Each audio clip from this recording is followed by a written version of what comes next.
As promessas do amor são, via de regra, menos ambíguas do que suas dádivas. Assim, a tentação de apaixonar-se é grande e poderosa, mas também o é a atração de escapar. E o fascínio da procura de uma rosa sem espinhos nunca está muito longe e é sempre difícil de resistir. Zygmunt Bauman. Bem-vindo, ouvintes, ao nosso podcast Tô de Altas, 9º episódio, e viveram felizes para sempre. Repouso, Descanso, respiro, pausa, calma, fôlego, intervalo, um tempo, espaço. socorro. O mundo precisa de pausa. Ei, Ana, tudo bom? Oi, Lid, como é que você está? Tudo bom. Hoje eu estou bem feliz que a gente está com uma convidada aqui muito especial para nós duas, né? Verdade. Você quer apresentá-la? Então, como a gente tinha falado no episódio anterior, né, uma grande amiga nossa, a Juliane Nunes, que também é psicóloga como nós aqui de Montes Claros. E a gente convidou ela porque ela conversa bastante desse tema, né, que já de antemão o título chama um pouquinho de atenção. E é falar sobre amores líquidos. Não sei se os nossos ouvintes já escutaram, né, esse novo tema, né, algo bem atual. E a Juliane tem falado bastante disso nos posts, né, no Instagram dela, como professora e também em terapia de casal, né, que também é uma referência aí pra gente. Então, quero agradecer de antemão, Ju, a sua participação e disponibilidade por estar aqui conosco. Eu que agradeço, meninas, né? É uma honra sempre essa oportunidade de compartilhar espaços com vocês. Né? Nessa nossa trajetória a gente tem dividido bastante espaço e é um tema, né, que por mais que se passe o tempo, relacionamentos é um tema que perpassa, né, todos os contextos, os momentos históricos e sempre vale a pena estar revendo e repensando sobre eles. Uhum. Quando a gente começa falando sobre amor líquido, né, Ju, tem uma por mais que seja um assunto moderno, é algo que tem se conversado bastante a respeito dele. Pelo menos entre profissionais que trabalham com relacionamentos, como é o nosso caso. Então, antes da gente começar a perceber ou falar como isso acontece dentro dos nossos atendimentos, até das nossas publicações, a gente vai contextualizar um pouco, só para que o nosso ouvinte saiba do que nós estamos falando, já que nem todos estão inseridos, né? Nem todos os ouvintes estão inseridos nesse lugar da discussão sobre relações.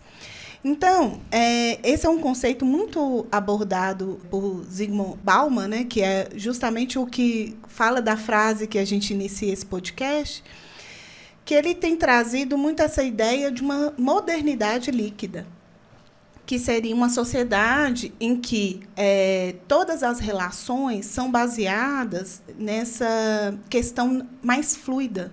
Nada se fixa, nada toma uma forma fixa, porque não se pensa ao longo prazo, não se consegue traduzir os desejos, né, em um projeto de longa duração. Essa questão que a gente tinha antes, né, de começar a trabalhar a nossa vida profissional a longo prazo, isso não acontece na modernidade líquida, né? Então, não se pensa em um trabalho que não satisfaz.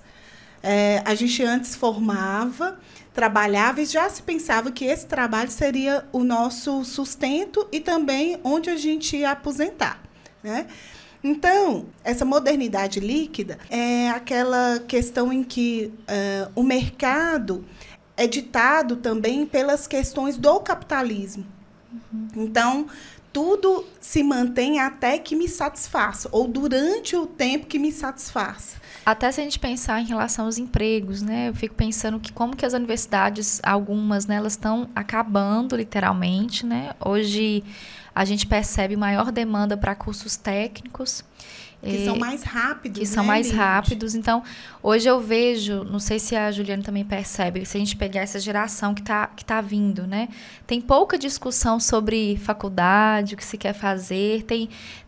tem um foco muito maior no trabalho, né, na força de trabalho, do que naquela coisa, né, de que para ir para uma faculdade, a dificuldade de entrar na faculdade, passar 5, 6 anos na universidade, pensar numa pós, né, aquilo tudo, né, que demandava um longo processo para a gente chegar no mercado de trabalho, me parece que isso está um pouco mais rápido, né, não sei se com um processo mais rápido ou sem processo, enfim, né, ou pelo menos sem uma reflexão sobre esse trabalho, como que esse trabalho vai impactar na vida do outro e na própria vida do trabalhador. Como é que você também percebe isso, Ju? Uma coisa que vocês falaram que eu acho muito importante é que tudo precisa ser localizado num contexto histórico, né? E isso traz uma possibilidade que é a de perceber que nem tudo é produzido no mundo interno. Uhum. Então, quando a gente está falando de uma modernidade líquida, a gente está falando onde luta, investimento, né, processo é considerado fracasso. Então, se não aconteceu rápido, é porque não vai acontecer. Porque não deu certo, né? Ou que não deu certo. Então, a luta é falência, a luta é fracasso. Uhum. E quando a gente coloca no contexto histórico, a gente localiza a questão do casal, né, nesse mesmo viés, onde se não deu liga de início, é porque não é para ser, onde as frustrações não cabem acontecer. Então, a gente precisa olhar para isso como fenômeno social. Uhum. Exatamente. E quando é fenômeno social, algo que é bom nisso é porque há uma produção em cima. Então, a gente, querendo ou não, a gente compra uma ideia de relacionamento. O que precisa colocar a gente em cuidado, porque muitas vezes valores, né, familiares, pessoais estão sendo feridos e a gente não percebe. E quando você fala dessa modernidade, de como que tanto que antes estava se demonizando os aplicativos de relacionamento, que é algo tão moderno, que está dizendo muito sobre esse contexto social atual. E demonizando como se ele fosse o grande causador do amor líquido. E a gente vai observando que não é uma verdade. Provavelmente, esses aplicativos de relacionamento estão muito mais uma consequência do tipo de relação que estamos construindo hoje, né? Porque quando eu falo dessa modernidade, a gente vai vendo assim, que isso se trata de todo o contexto, não só as relações humanas, mas também a gente vai trazendo isso para as relações humanas, né? Então, assim, as pessoas vão ficando descartáveis. A pessoa que não vem pronta para mim, do jeito que eu imagino, ou então que ela apresenta a primeira frustração para mim, ela já vai trazendo já fosse ganhando menos pontos, sabe? Já fosse perdendo pontos comigo e a cada vez mais próximo do descarte, né? De não fazer mais parte da minha vida. Então, esses aplicativos, ele tem essa função dessa busca excessiva, desse ser perfeito que vem para mim. E que eu tenho que achar nos aplicativos, que eu tenho que... Então, tem uma busca, né? É quase um rolar de dedos. Sim, e é interessante, porque aí você conversa com 10 pessoas ao mesmo tempo, né? Já testa de alguma maneira ali, se a conversa vai dar algum liga, tipo de sintonia. Dá match. Você vai dar match. E aí, quando você vai pro encontro pessoal... Aí você já vai meio definido, porque aí você não perdeu tempo. Exatamente. Não perdeu tempo encontrando, né? Você já testou. Você já testou. De alguma forma, nas conversas. E isso em todas as ordens. Na conversa, ali você já mandou foto do seu corpo, a pessoa já vê se agradou ou não. Não tem descoberta, não tem construir junto. É como se fosse afunilando para algo pronto. Isso. E aí, então, é por isso que vai se comparando a questão do capitalismo também nas relações, porque é uma relação de consumo, né? Eu posto a minha imagem para ver se você compra o que eu tenho à disposição, se o que eu tenho, o meu corpo, a minha conversa te agrada. E é assim, e Bauman, que é o historiador, o sociólogo que mais falou sobre isso, ele fala bem assim que a facilidade que a modernidade líquida tem trazido é justamente essa proposta de conectar, que a gente encontra pessoas de do mundo inteiro, né? E se conecta com qualquer pessoa. No entanto, tem a mesma facilidade de desconectar, que é justamente isso que você trouxe agora, Ju, que é esse encontro pessoal.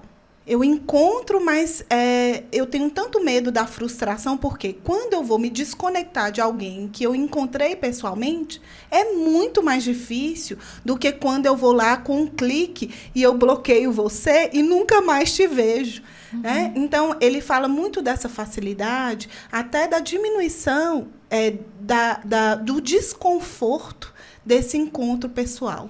Inclusive do desconforto de terminar uma relação.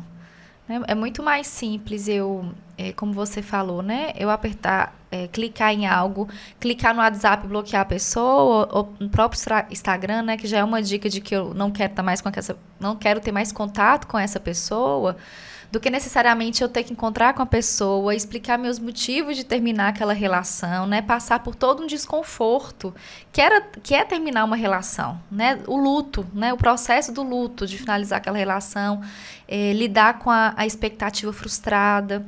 E eu fico pensando que talvez isso tenha base também na própria educação que os pais têm trago, né? Talvez por um passado de educações muito autoritárias, em que não era permitido muita coisa, ou permitido qualquer escuta desse sujeito.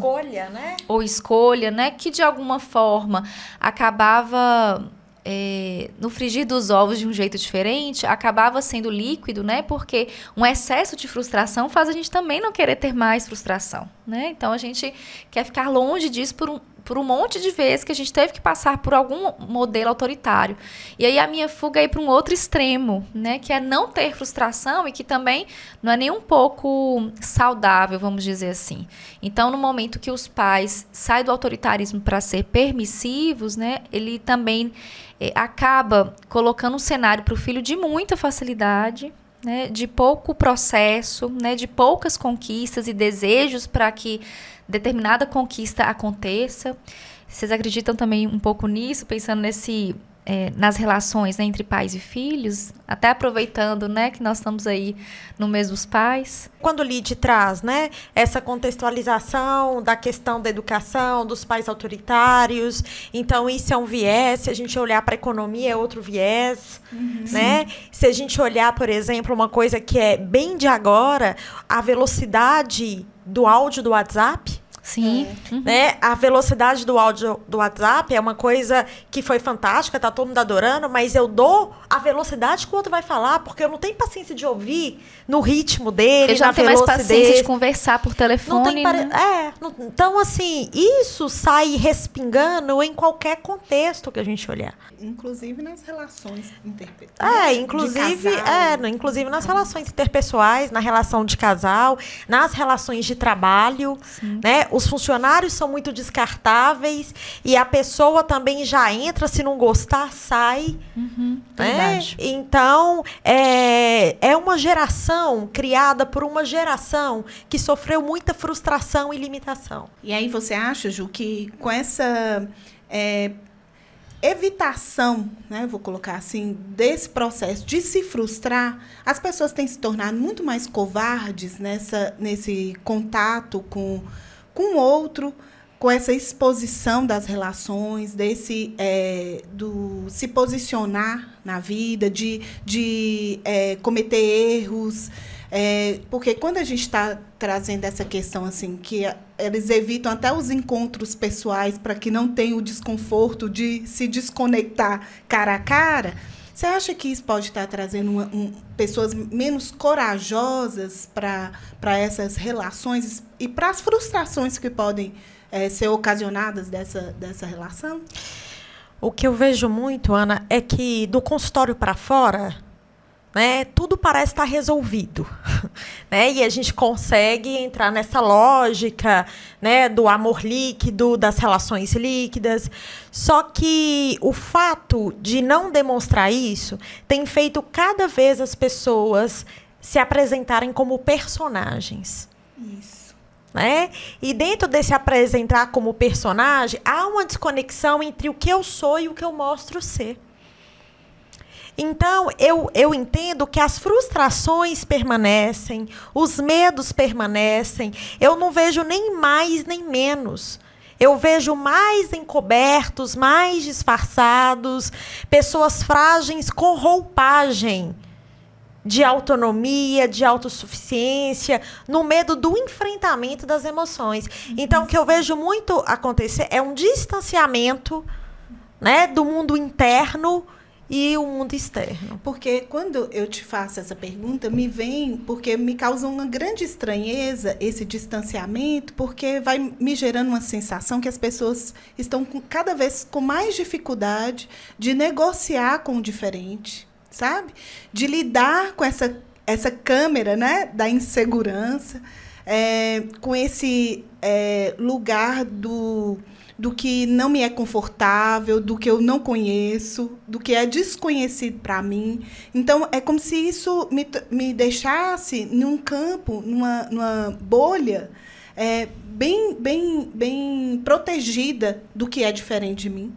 Tanto que eu digo isso, que quando eu vou olhar, por exemplo, que a gente estava falando dos aplicativos de relacionamento, quando você vai lá e coloca seu interesse, que quem é que te atrai, geralmente são pessoas muito próximas a você.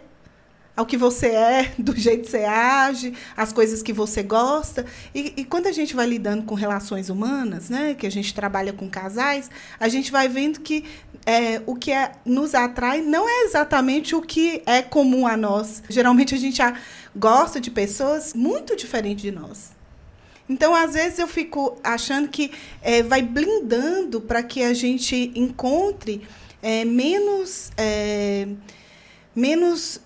atrito, menos diferente, menos o diferente de nós, assim, mais que se relacione mais com o nosso ego, que é essa questão dessa máscara que você trouxe aí. E uma coisa, você foi falando aí, né, da angústia, e eu fiquei pensando muito nos sintomas de ansiedade, né, como reflexo disso, porque as pessoas, elas têm dificuldade de olhar para si, olhar para o que elas sentem, assumir as escolhas, assumir os desejos, tentam um enfrentamento ou uma evitação e dão um nome para tudo isso de ansiedade.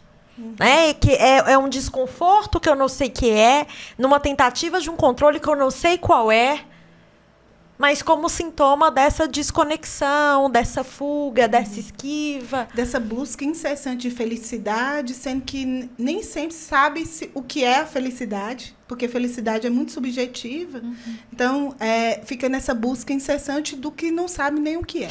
E esses dias eu até postei um negócio que falava algo no sentido assim, as dificuldades, a tristeza, vem para te mostrar o que é felicidade.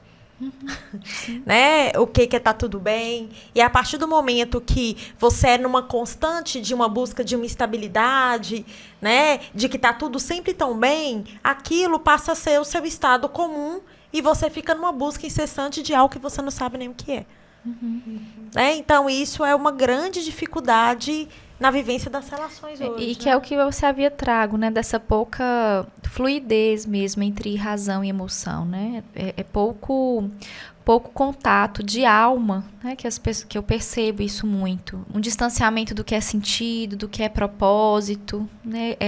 E é o que você havia pontuado, né? A gente só vai sentir alegria se a gente também viver uma outra face da moeda, né? Como se a gente colocasse cada sentimento em um potinho e vivenciasse isso, né? A gente precisa viver, sentir tudo para sentir. A gente precisa até visitar um pouco, né? Que a gente está falando do amor líquido, a gente precisa visitar o amor romântico, que é o passo atrás nisso, porque é nesse encontro, assim, né, da tese com a antítese que a gente vai pensar numa possibilidade de síntese na frente, que abarque um pouco de tudo que a gente tem que vivenciar. E o amor líquido vem muito para contraponto. E a gente estava muito conversando sobre isso, né? Como se fossem os dois lados da mesma moeda, e você falou uma frase que eu achei fantástica, né? Toda revolução em 36... Como que é? 360? Todo 360 a gente cai no mesmo ponto, né? Sim. Que é o ponto da frustração, da insatisfação, porque todo extremo, ele revela uma escassez. E é Todo só de uma excesso. forma diferente, né? Mas a consequência, né, no frigir dos ovos é a mesma coisa. A consequência, né, no caso da relação afetiva, do amor romântico e do amor líquido, é a dificuldade do amor real. Sim. Então, a gente fica fugindo do enfrentamento do amor real. Então, meu povo, bora falar de amor romântico, já que a gente falou de amor líquido. E o amor romântico vem conversar com a nossa frase de início, né? E viveram felizes para sempre. Que vem muito desse ideal, assim, do encontro perfeito, do par perfeito, da metade da laranja, Sim. da tampa da panela. Ô, Né? Ju, quando você traz essa fala, me lembra uma vez que eu coloquei no Flores, falando sobre a alma gêmea. Que é essa busca incessante desse ser que está pronto para a gente, que vem para nos completar, né? Nos trazer essa completude. Então, foi de um livro do O Banquete de Platão, que ele conta de das almas gêmeas, em que existia um ser que ele era duplo. Ele era o andrógeno, né? Que ele tinha 4 braços, 4 pernas, tinha 2 sexos, e cada um era virado para um lado. Então, quer dizer, ele via todo o cenário. Então, era um ser completo. Só que ele, por ser um ser completo, ele foi lá e desafiou Zeus, como se fosse mais poderoso que Zeus. E Zeus, como punição, cinge esse ser ao meio. E essa cisão se torna um umbigo e que coloca para frente para que a pessoa perceba que nunca pode se enfrentar a Zeus. E aí, por esse ser ter sido cindido, ele teria como punição para a vida essa busca incessante da parte que falta. E aí eu vou vendo que o amor romântico ainda é essa busca. Vamos perceber que os dois, tanto o amor líquido quanto o amor romântico, é essa busca incessante desse ser que me falta. É como se fosse essa alma gêmea, esse lugar que completa esse ser que era completo, esse andrógeno, né, que é do Banquete de Platão. Vocês acham que seria uma boa metáfora para a gente entender sobre o amor romântico? Eu gosto muito, Ana, quando você, né, vem trazer, né, e fala da questão da... Eu gostei demais do nome, assim, do banquete. Né? Porque o banquete é onde eu vou me fartar. E se a gente olhar até as próprias compulsões, é uma busca do preenchimento. Né? Então, quando a gente pensa nessa ideia assim, do que me falta, é de uma saciedade... Sem limite, né? Onde aí eu vou me sentir pleno. Mas se a gente pensar, essa busca, né, no amor romântico, a gente corre o risco muito dessa fusão gerar um empanzinamento, né? Empanturrar, como você diz, que é uma sensação de tremendo mal-estar. Porque a busca da fusão, nós dois juntos o tempo inteiro, morre a individualidade, morre a espontaneidade. Né? E quando a gente fala muito disso, assim, uma vez até escrevemos sobre isso, que é aquela história, o amor romântico traz aquela soma, né, em que 1 mais 1 é igual a 1. E aí eu brinco sempre assim, quem é que morre nessa relação para que, né, essa somatória dê somente 1? Porque eu acredito muito que 1 mais 1 é igual a 1, quando nós estamos falando que esse 1, que é a somatória de 1 mais 1, seja da relação. Mas quando a gente pensa do amor romântico como essa fusão que vai tornar um só, A gente sempre vai pensar que alguém morreu. Alguém morreu nessa relação para que alguém morreu desse casal. Alguém ficou anulado. Alguém fica espremido. Alguém ficou espremido. Eu acho muito legal quando a gente vai usando metáforas, e você estava falando, né? E vem com a história do banquete. Porque quando a gente está falando de relações, fica complexo, mas a gente pensar assim, na lógica alimentar mesmo. Assim, se eu tiver sem alimento, eu estou sem energia. Mas se eu estiver excessivamente, né, tomado por aquele alimento, eu fico sem energia de novo. Do mesmo jeito. Né? Porque eu preciso ter a energia necessária para que eu pegue impulso, para que eu vá, que haja permissão de diferenciar. Então, por isso que a gente precisa pensar muito assim, né, na questão dos tipos de apego. Né? Quando eu tenho um apego inseguro, eu estou o tempo inteiro tomado pela ansiedade de agora vai, né? Se a pessoa fizer isso, a gente viver isso, aí vai acontecer essa completude, né? Esse grande finale.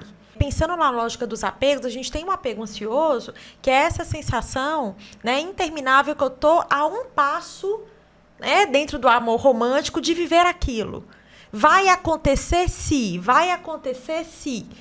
E a gente fica numa busca incessante.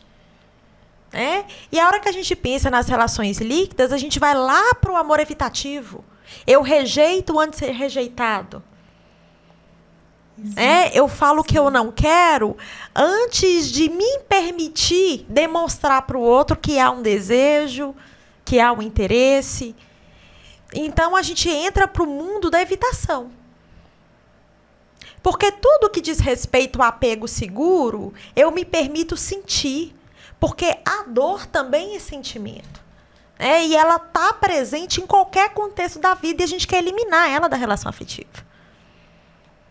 Porque aí, se a dor vem, né, a gente acha que tem algum problema, que tem que ser eliminado, ou então que o relacionamento não está bom, e aí o nível de tolerância diminui bastante. Esse amor romântico, ele tenta congelar o amor só na fase boa. Exatamente.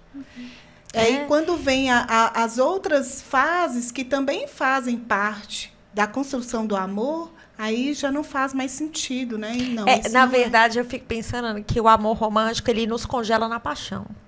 Sim. Porque quando a gente pensa que amor é escolha, eu escolho o pacote inteiro. A paixão, não.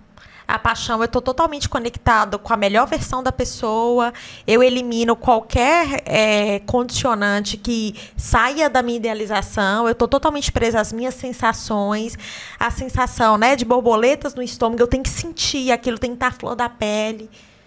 Porque a hora que a gente vai para o amor, né, há uma diminuição do imperar das sensações, para abrir espaço para a razão entrar. Uma vez eu ouvi o autor falando uma coisa que eu achei assim, fantástica. Ele falou assim, graças a Deus a paixão acaba. Porque senão o mundo não funcionava. Uhum. Há um rebaixamento do nível de consciência das pessoas. E elas não conseguem, né, fazer as coisas e viver porque elas estão completamente apegadas às sensações. E é tão fantástico isso que você está falando, Ju, porque talvez entre um amor romântico e o amor líquido, né? Como que a gente precisa criar um filtro, né, nesse meio do caminho, porque não é que a gente também tem que aceitar tudo de uma relação, né? Porque ela se torna uma relação abusiva, mas a gente precisa ter um filtro para fazer essa escolha, né? Talvez não seja o parâmetro seja de um amor perfeito, né? Ou um parâmetro de um amor que vai ter todos os tipos de abusos, né? Mas que a gente possa com um nível maior de consciência, instalar um filtro em que a gente possa detectar em que relação eu quero estar. Né? Se eu estiver entorpecido pela paixão, né, por esse nível de amor romântico, né, ou muito enfraquecido lá no amor líquido, né, de que qualquer coisa que eu não goste, eu corte a relação. Que me deixe vulnerável. Esse filtro não vai funcionar, obviamente, e aí eu não tenho, de fato, uma relação. Né? Se o meu filtro for, eu não quero sentir nenhuma frustração, ou eu quero viver um amor perfeito, provavelmente eu vou viver, não vou viver uma relação consciente. e não experimento o real, né? Fica no Sim. ideal, porque eu me apaixono pelo que eu imaginei de você. E não mais exatamente do que o que é você em si. E mais uma vez eu entro na idealização como do amor líquido também. Agora, Ju, você falou que eram 3 apegos. Qual que é o terceiro? É o apego seguro. Ah, o né? apego seguro. Então a gente já falou dele, que né? é onde você fala aí, que é desse... E a hora que você estava falando isso, Lid, voltando lá no contexto histórico, é como se fosse assim, a média não é bom, né? Ou é sucesso ou fracasso. Então, a relação onde não tem tudo o que eu quero, ela é uma relação fracassada. Ou então eu nem entro nela. Né? E nós, sistêmicas, olhamos de uma outra forma. Assim, o médio é bom. Né? O médio é um equilíbrio. Sim. E isso não é se contentar com qualquer coisa. Isso é escolher o que eu privilegio. Sim. Né? Eu privilegio uma coisa em detrimento de outras. Eu abro mão de A para ter B. Sim. Quando você fala essa coisa de estar no meio do caminho, né? Assim, no médio, né? Mal sabem, né, as pessoas que esse é o melhor caminho, assim, né? Porque também estar num alto nível, que seja econômico, né, numa relação de poder, como que isso exige várias condutas que muitas vezes não são éticas, muitas vezes pode prejudicar o outro, muitas vezes eu posso me machucar nesse tipo de relação. A gente até fala muito do filme, né, no Poderoso Chefão, e que é muito disso, né, em troca de um amor que poderia engrandecê-lo, né, ser saudável para ele, né, ele precisou enterrar, inclusive, esse amor para sustentar uma relação de poder, né? Um dos principais, né? O chefe da máfia. Então, fica aí, né? A dica, né? De que andar no meio do caminho, talvez, seja melhor, né? Às vezes, passar... não sei se a melhor palavra seria desapercebido, tá?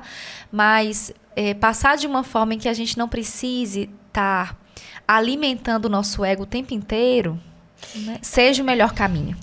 Tem uma psicóloga, né, que é uma pessoa até próxima da gente, que uma vez ela me falou uma coisa que eu acho muito importante, assim. Isso não é como termo técnico, mas eu acho que é bem ilustrativo. Tudo que foge do humano, a gente está delirando. Né? Então, assim, toda idealização, né, que é o que ele está falando do meio do caminho, toda idealização, ela está nos desconectando. Então, relações são comuns, são humanas, exige renúncia. Né? Tem ganhos e perdas. Tem ganhos e perdas. Se a gente botar assim, a imagem de uma balança, se a gente pesa de um lado demais, né? Esse lado desce, o outro lado sobe, não mantém um equilíbrio. Né? Então, a gente precisa ter cuidado com esses delírios de perfeição. Né? Ou delírio de incompletude, ou delírio de liquidez. É um monte de coisa que a gente fica preso para sustentar um ideal. E como que isso é alimentado desde quando a gente é criança, né? Quando a gente vai ler as historinhas lá de contos de fadas, né? Não é à toa que a gente também escolheu o título.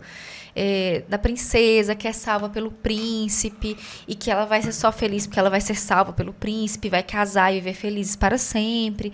Então, como o nosso imaginário, né, é quase que arquetípico mesmo, né, vai construindo dentro da nossa alma de que a gente precisa ser salvo por alguém. Eu não estou nem dizendo que a gente não necessite de relações, né? Pelo contrário, nós somos interdependentes, a gente precisa sentir pertencente aos grupos, mas também tem uma dose aí de eu ter desejo de pertencer a um grupo, né? De estar numa relação e eu depender totalmente, né, dessa outra relação para viver. Você concorda com isso, Ana? Ai, Lid, demais da conta. Vai ser assim, mineiro? Bem mineiresma. Quando a gente vai pensando, né, nesses dois pontos da mesma moeda, né, essas duas faces, eu vejo que é sempre essa busca da perfeição nos dois amores. Né? Esse amor perfeito, feito exatamente para mim.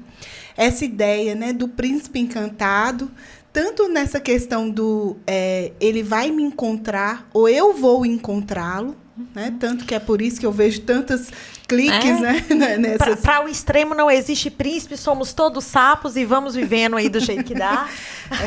Então, aí a gente fica nessa permanente busca, né? Do enfim. Até por isso que eu trouxe essa historinha aqui, né? Já tô lendo para minha filha.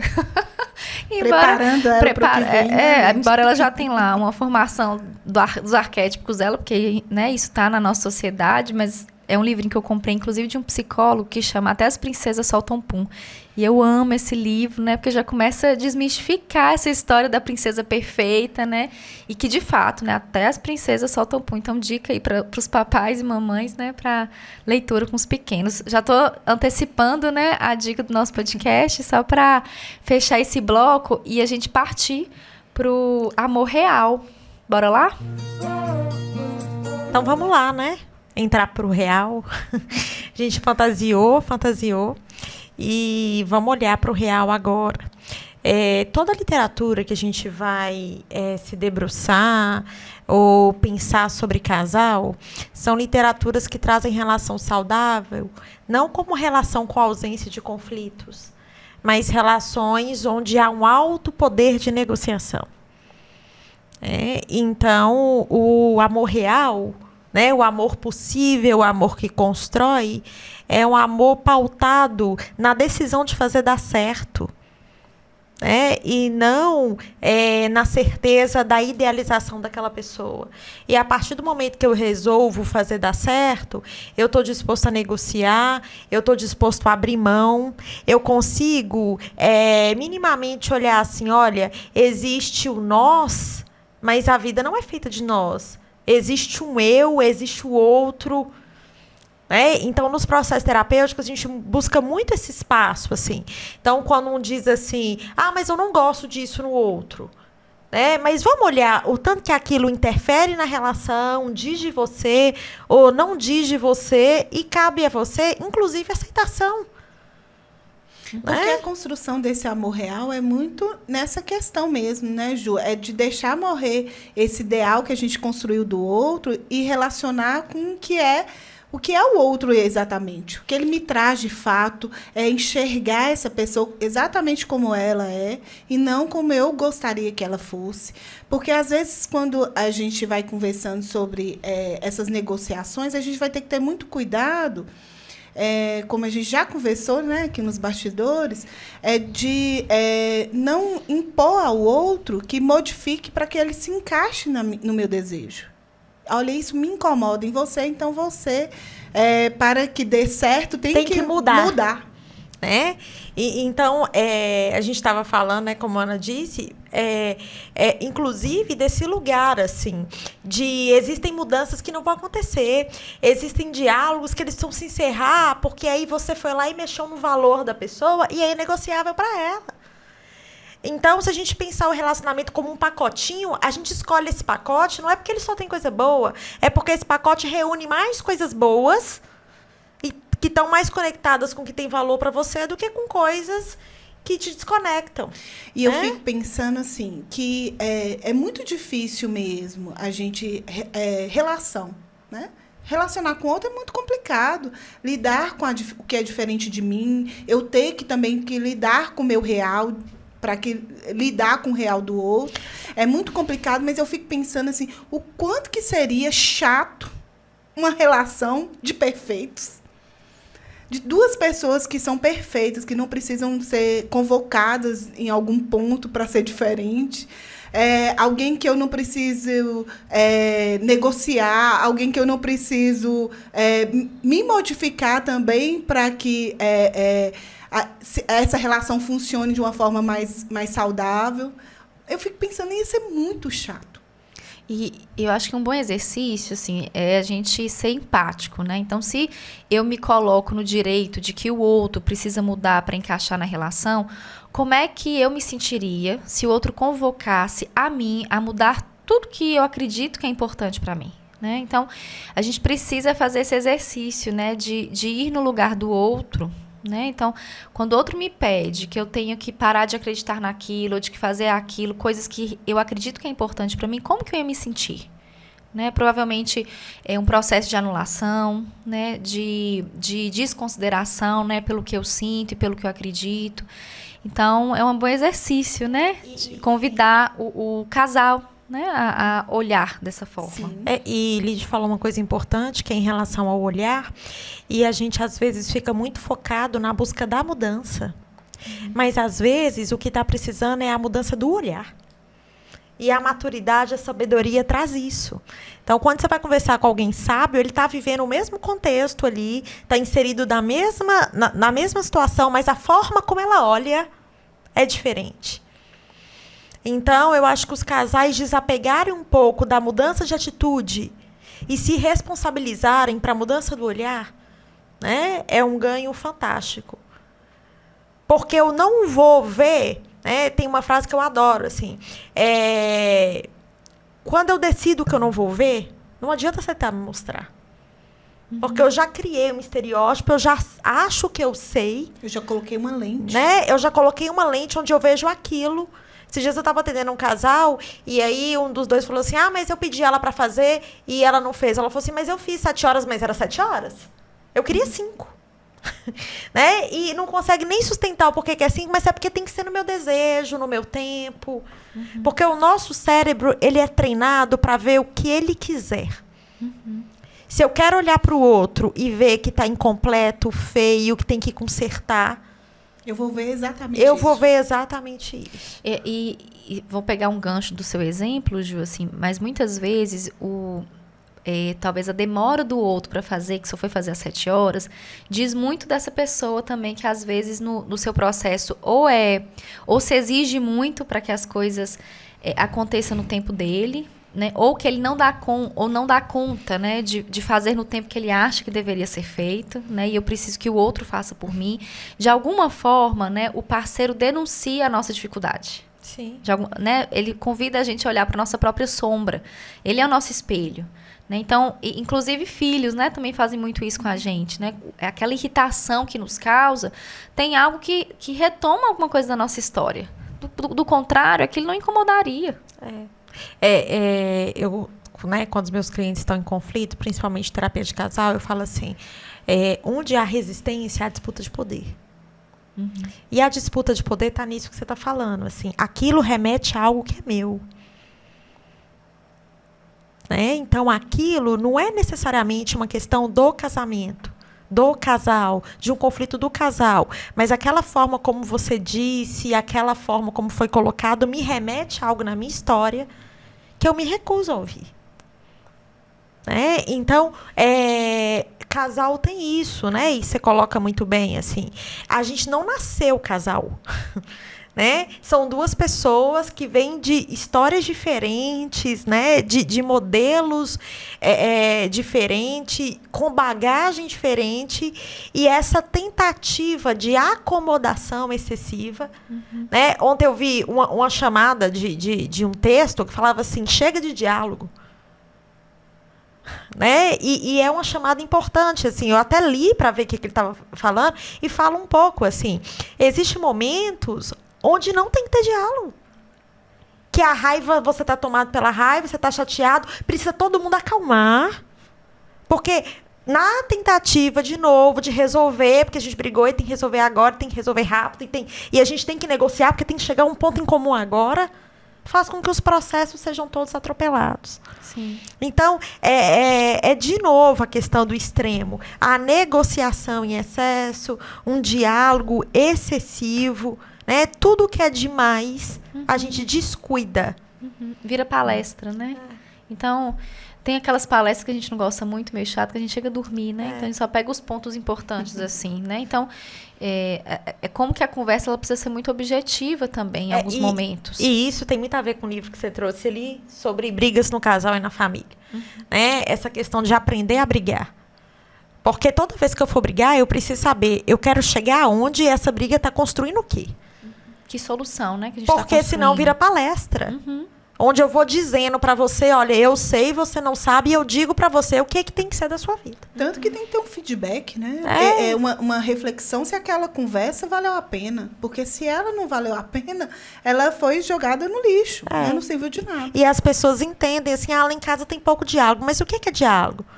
Né? Então as pessoas estão olhando para o diálogo como se fosse, né? Desculpa as palavras, mas vomitar tudo que quer. Então precisa ter cuidado com as palavras, né? A intimidade ela não pode se tornar descuido. Sim. Né? Nessa construção do nosso jeito de ser. Quando a gente estava estudando, Ju, você trouxe algo importante, talvez seja um ponto aí para a gente fechar esse bloco, mas que eu achei extremamente interessante e eu acredito que os nossos ouvintes também vão gostar, que era sobre tédio na relação. E você havia trago quase que uma tradução, né, desse termo. Queria que você falasse um pouquinho disso. Eu ouvi esse termo, né, e também é relativamente novo para mim, em um curso de casal que eu fiz, do pessoal do Grupo de Milão, que o Grupo de Milão é um grupo importante para nós, né, da abordagem sistêmica, que eles trazem que a frustração na relação, o tédio na relação, na nossa sociedade, é atribuído ao tempo de relacionamento. Então, necessariamente, relacionamentos longos, né, casamentos ou namoros longos, o tédio está no tempo. Só que quando a gente coloca a responsabilidade do tédio, do cansaço, do desgaste no tempo, eu me desresponsabilizo, porque o que eu posso fazer com o tempo? E, na verdade, o tédio ele vem da morte da individuação na tentativa da fusão. Porque eu vou tentando tanto me adaptar como se aquilo fosse um padrão, né, de funcionamento ideal, até dentro do amor real, vamos negociar, que todo mundo vai morrendo tanto para se fazer caber, que o tédio está na perda do que, inclusive, encantou. Porque tem uma coisa legal também, que normalmente o que nos encanta é o que nos desencanta. Sim. Aquilo que faz da pessoa ser um diferente e não chamar atenção é aquilo que a gente briga depois. Sim.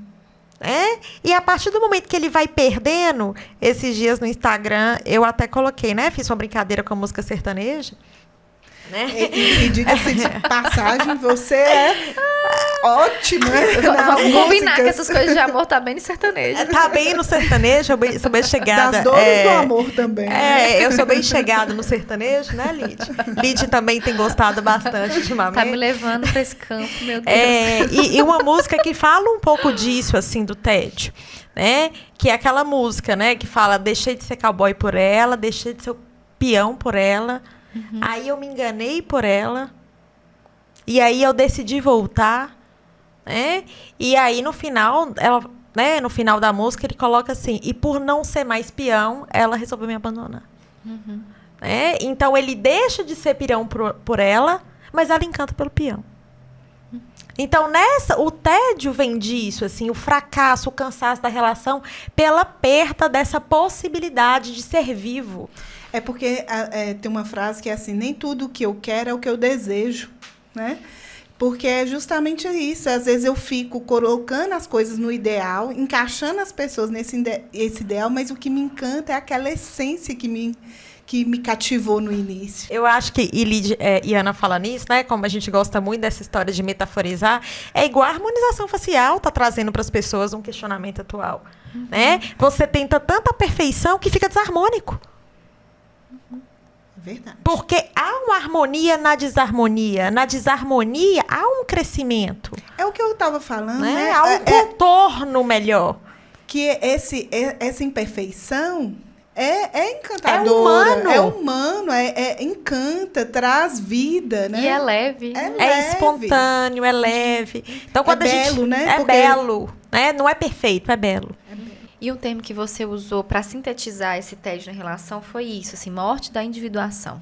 Né? Eu acho que fecha bem, né, nosso bloco, né? Pensar que uma relação, ela é de fato constituída por dois, né? Aqueles dois indivíduos precisam existir. Dois vivos, né? Dois vivos precisam existir para ter um nosso. Com certeza. Chegamos agora ao quarto bloco mais desejado de todos os tempos, né? Com altas dicas, inclusive músicas, filmes e livros. Vamos começar aí, Ana? Então, vamos começar, Lid, pelo Apegados, que é de Amir Levine.